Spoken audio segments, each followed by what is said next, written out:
dando início à segunda entrevista.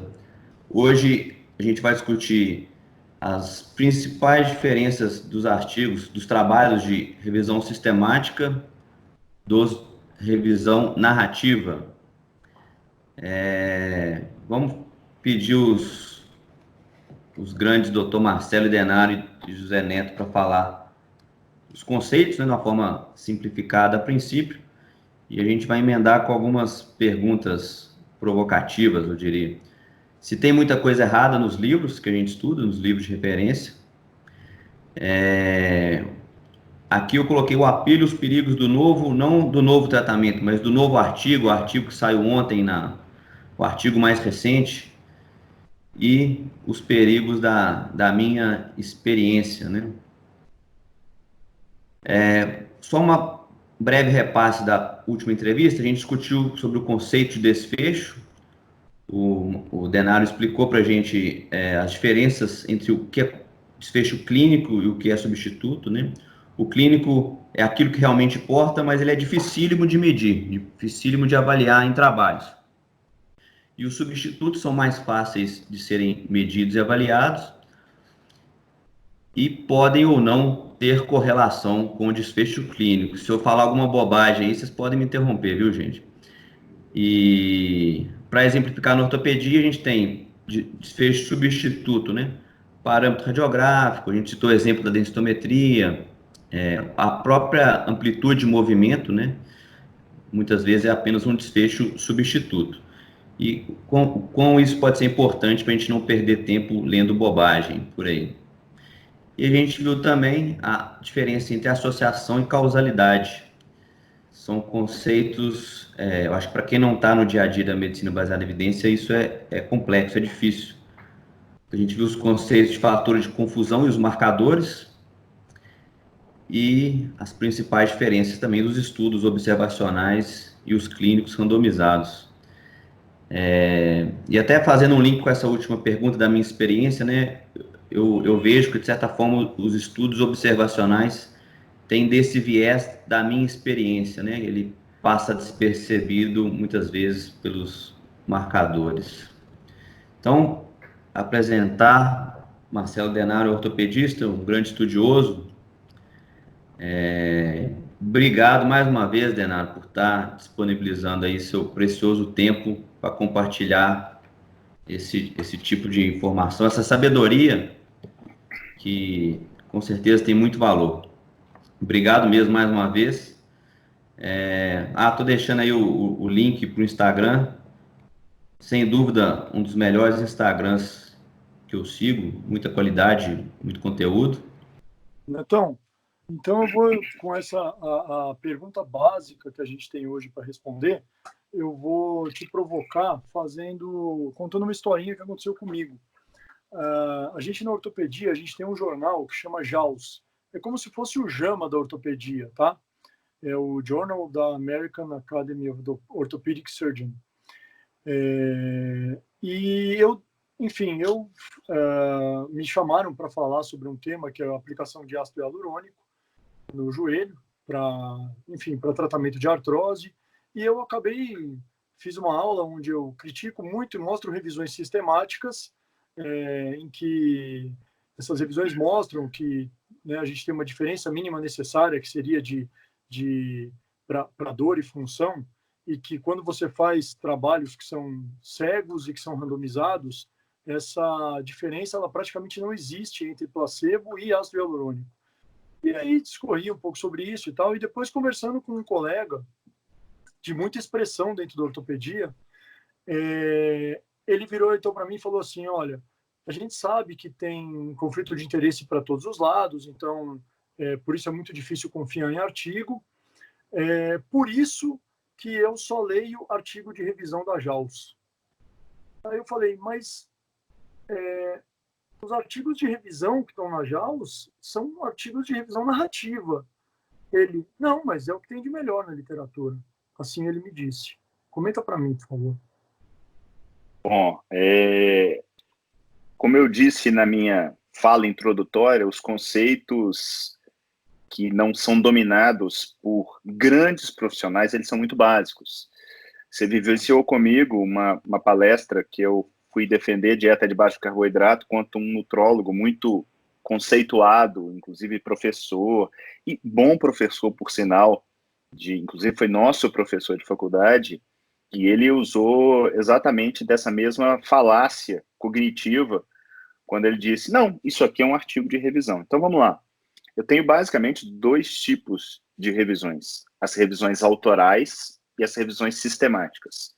O que é revisão autoral? Revisão autoral é um capítulo de livro, é um texto do up-to-date, é uma revisão feita por mim, pelo Marcelo, pelo Tomás, que foi publicada no JAWS, no JAMA, no New England, ou em qualquer tipo de revista, ou mesmo dentro de um blog.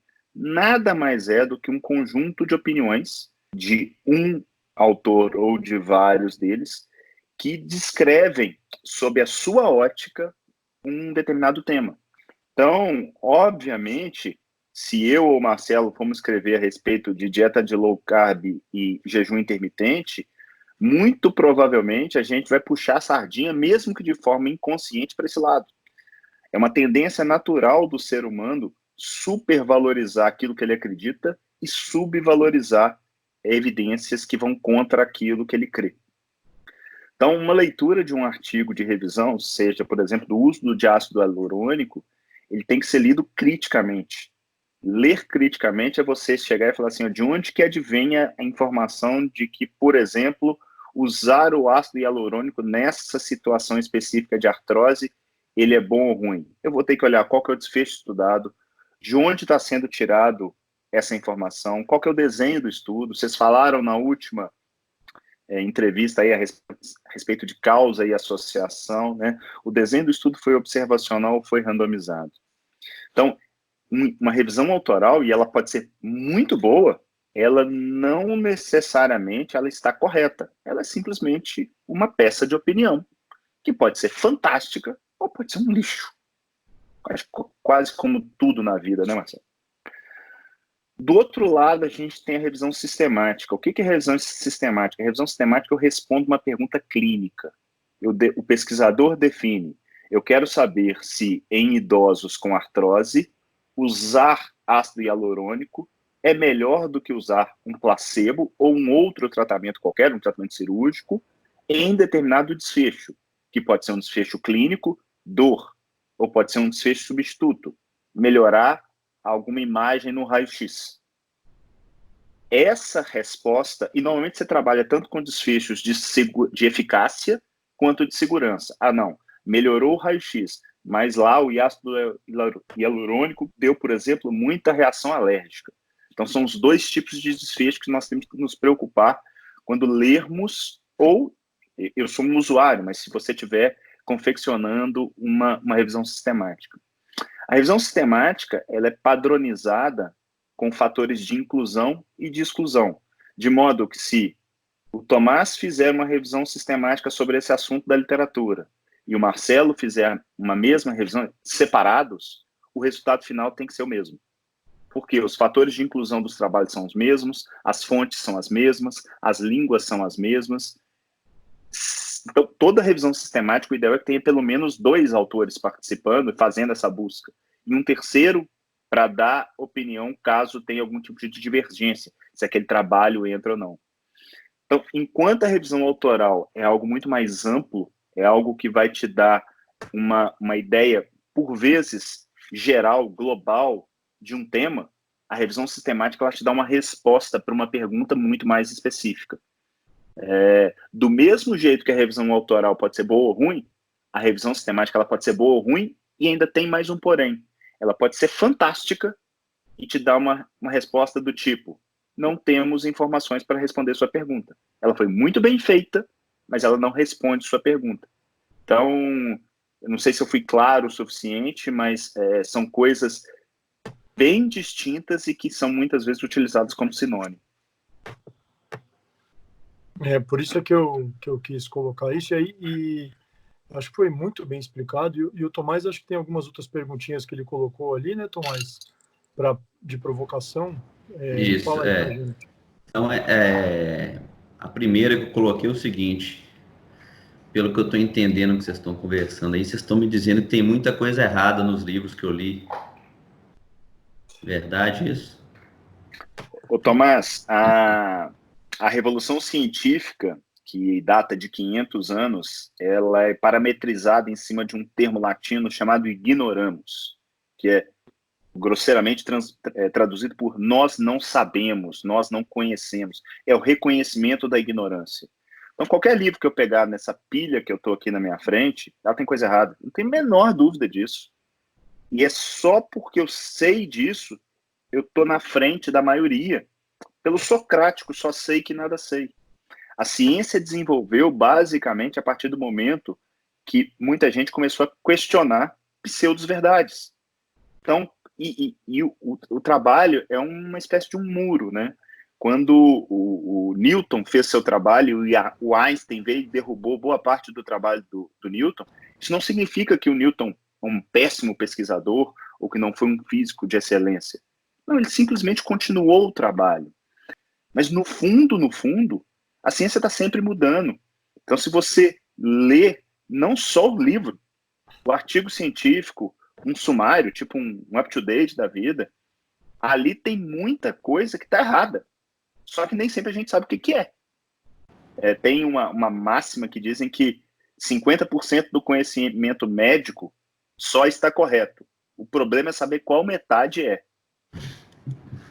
Sabe? Então, o tempo todo a gente ter essa curiosidade de estar se questionando, o paradigma maior da ciência é justamente esse questionamento. Então, se hoje você faz alguma coisa que você considera uma verdade absoluta, trata de questionar, trata de ler literatura que fala contra aquilo. Porque a partir do momento que você lê e que aquilo ali não te convence, obviamente, por causa de lastro científico, você fortalece mais aquilo que você tem feito. Isso, para mim, é muito claro, principalmente quando a gente está trabalhando de desfecho futuro. Então, você citou o exemplo aí no início da densitometria. Cara, densitometria nunca conseguiu ser validado como um bom marcador de fratura, que de fato é aquilo que importa para o paciente. E a hora que eu pego e faço qualquer medicação, seja uma simples vitamina D, ou passando por qualquer um desse bisfosfonado, ou dessas novas drogas, considerando que o paciente com densitometria alterada, que ele vai fraturar, eu já estou errado. Eu já estou simplesmente imputando um dado que é cartesiano, né? Ah, não, densitometria baixa é igual a fratura. E não é assim. Não é simples assim. E se não tivesse dolo, se a gente estivesse falando do tipo assim, não, vai para academia e vai fazer força. E mesmo assim tem algum risco, tem algum dolo, tem um custo de tempo, um custo financeiro, mas é muito menor do que eu falar para um paciente usar um remédio que pode dar uma insuficiência hepática, que pode dar uma lesão renal, que pode dar uma lesão dermatológica. Que pode aumentar o risco de fratura. Você pode aumentar o risco de fratura, velho. É isso. Só que na cabeça das pessoas, e não é culpa delas, elas não estão preparadas para entender esse cenário que é contraintuitivo. A hora que você cria o mecanismo na sua cabeça, densitometria baixa significa osso fraquinho vai fraturar. Vou dar cálcio. E aí vem aquela questão de achar que você está se protegendo, né, quando você faz isso. Que é como o Neto mesmo diz, a medicina são 50 tons de cinza. A gente não é branco nem preto. E saber trabalhar com a incerteza é um negócio que nós médicos temos muita dificuldade.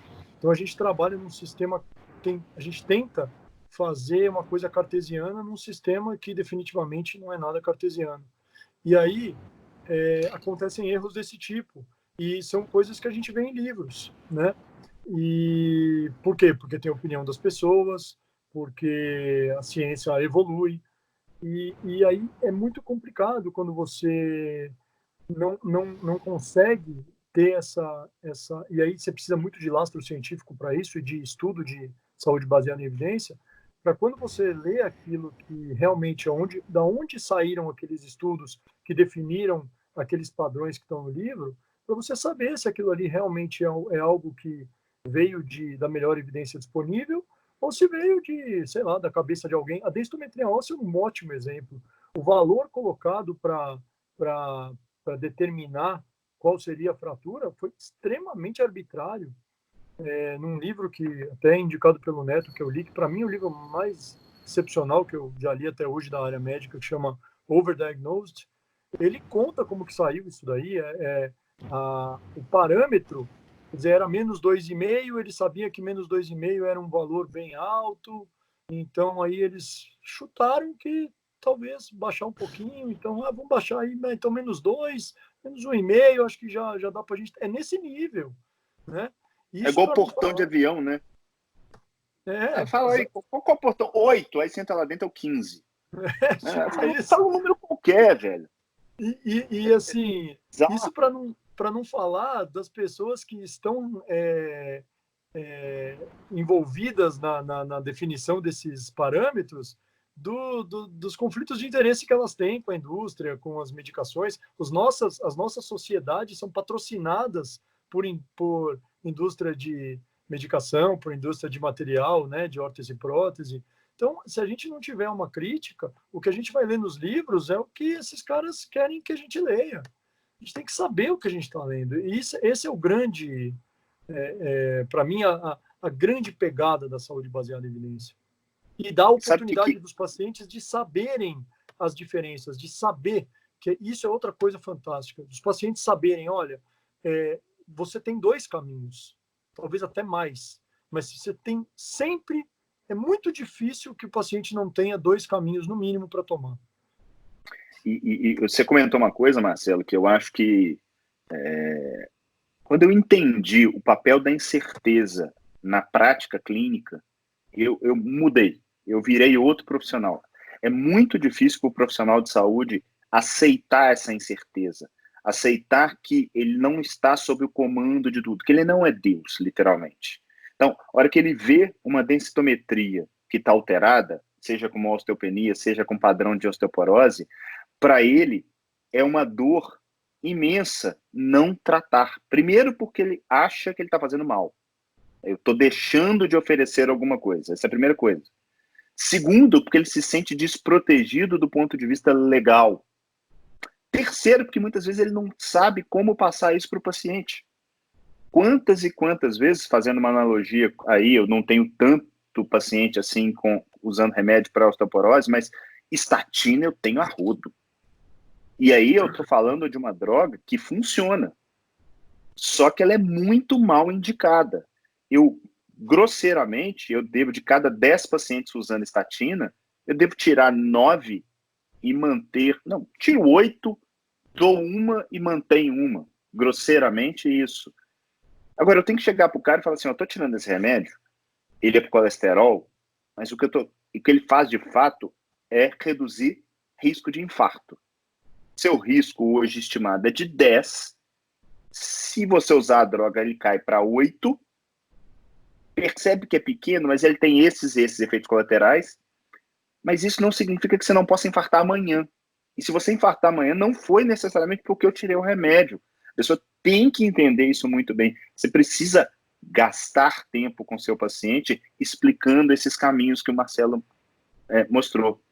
Eu tenho um grupo do curso, não sei se você acompanhou hoje, Marcelo, mas um aluno lá comentou uma coisa que eu falei, cara, isso faz a coisa valer a pena. Ele falou, olha, eu discuti com o meu paciente a indicação de estatina, mostrei para ele o NNT da droga, mostrei para ele o NNH, fiz o score de risco para ele aceitou tirar a estatina, eu me senti foda, eu me senti um médico de primeira. E é mesmo, o cara tá muito acima da média, mas muito, fazendo uma coisa que é contra-intuitiva, que é contra-corrente, que é, teoricamente, dar a cara a tapa e falar assim, cara, eu não concordo com isso que está sendo feito. Sabe por quê? Porque a hora que eu olho no olho de um paciente meu, eu sei que eu vou errar em algum momento, mas eu não quero jamais errar simplesmente porque eu estou com medo de alguma coisa legal. Isso para mim, assim, quando eu escuto isso, e não é infrequente, isso chega a me doer. Eu vou pedir um exame ou eu vou passar tal remédio porque eu me protejo judicialmente. Amigo, sabe, isso eu não engulo mesmo. E tenho comigo quase que um desejo, um propósito muito forte de ajudar a disseminar esses conceitos e mudar, quiçá, a saúde do nosso país, porque não do mundo, porque é todo dia, né? Uma andorinha só não faz verão, não, mas o que já aconteceu nesses últimos anos comigo aí, eu acho que eu já consigo enxergar que a coisa pode ter uma dimensão muito maior do que a gente pode imaginar. E você falou 3 coisas, né? E ainda tem a quarta. A gente tem uma tendência, como profissional de saúde, de superestimar o valor do medicamento e de subestimar o dano dele. Então, sempre que a gente vai falar de alguma droga, a gente superestima o que aquilo que ela pode fazer de bom e subestima o que pode fazer de ruim. E aí vem tudo isso de incerteza que o Neto falou. Então, eu outro dia, conversando com o Neto, eu sou um cara muito conservador e cada vez mais na minha prática clínica eu tenho ficado mais conservador e tentando mudar mais estilo de vida dos meus pacientes. Hoje eu tenho uma visão muito, e aí tem um viés, né? Eu volto muito para isso, pelo que eu ando estudando. E eu falei outro dia para o Neto, eu falei, cara, eu não tenho dúvida que eu posso estar fazendo mal para algum paciente meu. Porque pode ter algum paciente que, de repente, eu vou tratar e eu vou insistir num tratamento conservador e aquele cara talvez se beneficiasse, sim, do tratamento cirúrgico. Não que não opere, mas, assim, existe nessa de você dar caminhos para os pacientes, eu sempre dou 2 caminhos e tento ver se esse paciente consegue, na mudança de estilo de vida, optar por um tratamento menos agressivo, menos invasivo. Mas eu sei que eu posso fazer mal para ele em algum momento. E é isso que o Neto falou. Se a gente tiver humildade de saber que a gente pode, numa conduta que a gente toma, a gente pode sim errar, mas você está errando e eu não estou preocupado em nada legal, nada disso. Eu tô só preocupado em que ele entenda o caminho que eu estou tomando e que ele me ajude a decidir com ele se esse caminho é o melhor para ele, porque as pessoas são totalmente diferentes. Deixa eu fazer saindo um pouquinho do roteiro, mas aproveitando o que você falou aí. É comum que o paciente, muitas vezes, ele já chega com alguns preconceitos, né? E o que vocês podem falar a respeito disso? Então, algumas revisões narrativas que foram para livros e criaram um senso comum, acaba que isso, de alguma forma, vai capilarizar na população, vira um conceito. No consultório, na prática, como é que a gente vai, sem ser agressivo, né, sem violentar todo o status quo e esse inconsciente coletivo, como é que a gente vai colocar isso para o paciente? Se você quiser usar o exemplo do ácido hialurônico ou do plasma rico em plaquetas, diante daquele desejo e daquela esperança do paciente. Entendeu a pergunta? Sim, eu acho que eu falo isso muito para o Neto, que hoje eu passo mais tempo no meu consultório tentando não é só desconvencer o meu paciente, é tentando educar o meu paciente de que não é querer uma ressonância magnética que vai mudar o prognóstico da doença dele. Muitas vezes a ressonância, quando você tem uma probabilidade pré-teste que é baixa, essa ressonância vai me ajudar pouco ou me atrapalhar no diagnóstico daquele paciente. Lógico que em alguns momentos ela pode ser fundamental, mas eu tento explicar muito isso para eles, tirar essa ansiedade de querer exame e a ansiedade de quando venham coisas alteradas no exame que muitas vezes não tem nada a ver com o que o paciente sente, tentar tirar a ansiedade dele também de que, olha, talvez esse exame não tivesse sido o mais indicado para você. Quando a gente pega, é muito comum eu receber pacientes que já vêm com indicação para fazer o ácido hialurônico, e aí eu perco meu tempo, como o Neto falou, eu perco meu tempo explicando. Eu acho que é das coisas que eu mais gosto de fazer hoje em dia. Na hora que chega, eu já respiro, sento e falo assim, agora vai ter conversa. Então, eu já explico, olha, o benefício é esse, o risco é baixo? É baixo.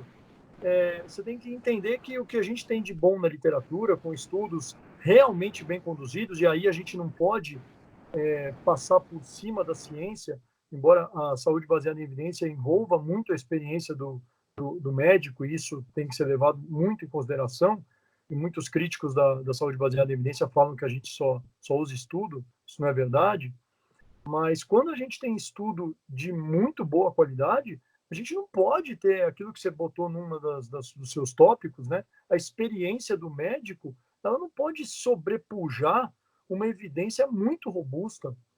Então, eu pego evidências robustas e vou falar para os pacientes, olha, o que a gente tem é isso. E, por outro lado, também saber que, vamos colocar aí, sei lá, um condroprotetor, como glucosamina e condroitina, ou colágeno, que também tem a mesma baixa evidência para mostrar benefícios com relação à melhora de função, dor e outros desfechos clínicos, né, para paciente com artrose. Mas se aquele paciente tentou de tudo, não está melhorando, e de repente algum vizinho falou para ele tomou e achou que fez bem, cara, efeito placebo é uma coisa que está super bem estabelecida na literatura. A gente sabe que existe. O Neto fez uma live recente sobre efeito placebo fantástico. Eu até recomendo vocês que vejam no canal dele. E mostrando que placebo caro é melhor que placebo barato, placebo azul é melhor do que placebo branco, uma coisa assim, né, Neto? Placebo em EV é melhor do que placebo em comprimido. Então, assim, se o cara se sentiu bem e aquilo não tem dolo, aquilo não está prejudicando, ok também. Eu também tenho que saber parar e falar assim, tudo bem, evidência na literatura não tem, mas você tomou, te fez bem, você está feliz, melhorou sua dor? É isso que importa. Toma seu remédio. Esse, né, no caso, que é um remédio que mal dificilmente vai fazer, talvez para o bolso. Então, é isso. Né? Eu acho que eu respondi, né? Antes de complementar especificamente a pergunta do Tomás, eu queria pegar um gancho. O modo de pensar nosso que eu falo da comunidade científica, da comunidade de saúde de maneira geral, é contra a máxima da hipótese nula. Ou seja, quando você tem um determinado tratamento, condroitina, você não tem que provar que ele é ruim para não ser usado. Você tem que conseguir provar que ele é bom para ser usado. E normalmente as pessoas trabalham com um mecanismo, porque a condroitina vai lá na cartilagem e melhora, obviamente, ela melhora a dor. É assim que normalmente acontece, e acontece em todas as especialidades médicas, acontece nas mais variadas áreas de saúde. É o sujeito que, por exemplo, passa a acreditar piamente que abrir uma artéria, porque ela está entupida lá no coração, com um stent, que aquilo ali vai melhorar. Porque faz sentido. Eu também acharia.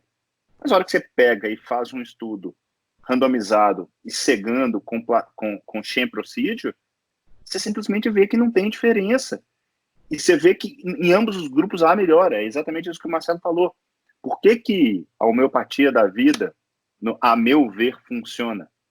Porque existe um efeito placebo em cima de todo um cuidado, todo um processo de atendimento que transforma aquela experiência em algo potencialmente terapêutico. E aí eu acho que é isso que o Marcelo falou, você não pode virar também um refém da literatura. Se algo está acontecendo, o cara está usando lá água com limão em jejum e vinagre, ou tomando curcumina, eu não conheço nenhuma evidência que faça bem, mas ele chega e fala assim, olha, eu melhorei. Beleza. Você não está fazendo roleta russa, para mim tá ok. E mesmo que ele tivesse, o máximo que a gente pode fazer, tudo bem, eu não conheço nenhuma evidência que melhore, mas eu conheço a evidência que te dê algum risco. Expõe para o paciente o risco que ele está correndo e o potencial benefício. E junto com ele, trabalha no esquema de tutoria, né? Ao invés de virar aquela coisa de autoridade, faz porque o famoso quem é o médico aqui, quem que estudou, quem tem um diploma. Isso é tosco, bizarro. Nossa posição, a gente tem que olhar para o paciente como um cliente. Ele tem que ser servido e não cumprir aquelas determinações que o reizinho do outro lado da mesa acredita. Pegando a sua pergunta, o que normalmente eu faço, e cada vez eu faço melhor, é simplesmente por treinamento. Eu desconstruo o modo como a medicina, no caso, trata principalmente doença crônica, né? Porque doença aguda a gente é bom. Tem as bobagens, mas normalmente a gente é bom. Mas para doença crônica, A gente tende a tratar ponta de galho, ao invés de tratar raiz.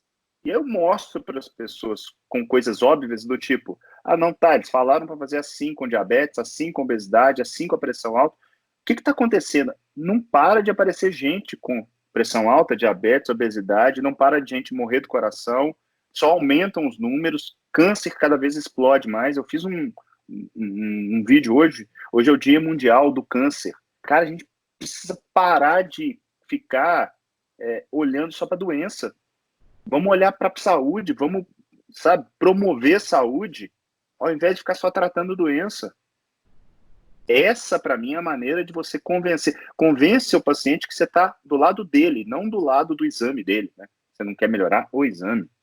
Então, agora, é um exercício diário e, óbvio, quando a gente fala, tanto eu quanto o Marcelo, eu não estou preocupado com coisas legais. É óbvio que pode acontecer alguma coisa, mas quando você efetivamente está ali íntegro, sempre, eu realmente acredito que a probabilidade de você ter algum problema legal é muito menor, obviamente, como tudo que a gente tem falado até agora é incerto, né? Mas eu prefiro ainda dormir com a minha consciência tranquila.